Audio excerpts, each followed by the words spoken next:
Hey y'all, it's Dr. Tiffany. I hope you're doing well. Too bad I'm on the road right now. Otherwise, I'd have Audrey with me for this one because this is as the headline says, this is a true nightmare. Chronic wasting disease, something you probably haven't heard of, is wreaking havoc among the deer population around the country and actually throughout the world. A lot of press has been given to bird flu, avian flu, but this is as spooky a threat, and it's one that honestly a lot of people don't know a whole lot about. So let's take a further look on this. It was first found in Colorado around the year 2000, or maybe a little before, is when they identified it. It's a prion disease, much like mad cow disease, which also means that our understanding of prion diseases isn't particularly wonderful. They're not they're not like bacteria, they're not viruses. They're these weird things that, they're proteins that somehow get other proteins to rearrange themselves to make more like that.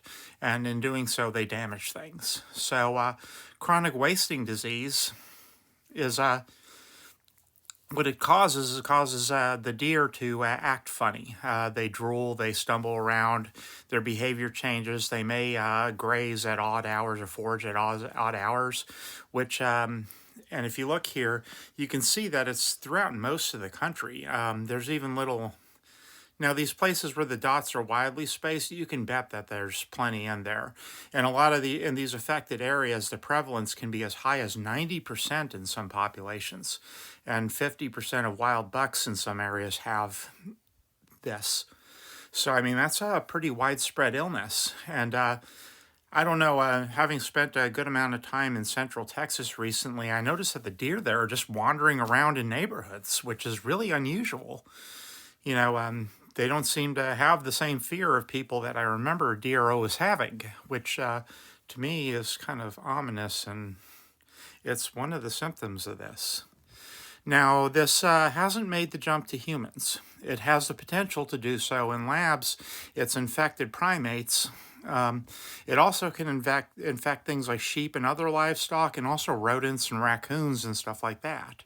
So no word on whether dogs or cats can get infected. Now, the way that it would be transmitted would generally be through saliva or by eating infected meat.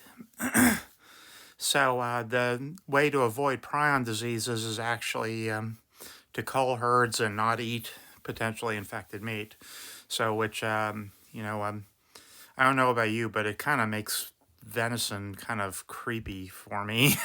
I don't really want to have, because when it goes into humans, we call it Creutzfeldt-Jakob disease, CJD, and it's a horrible, horrible thing that is invariably fatal to everyone who gets it.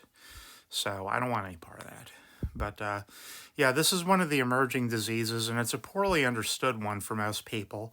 And I wanted to highlight it because this article has, quite frankly, unsettled me.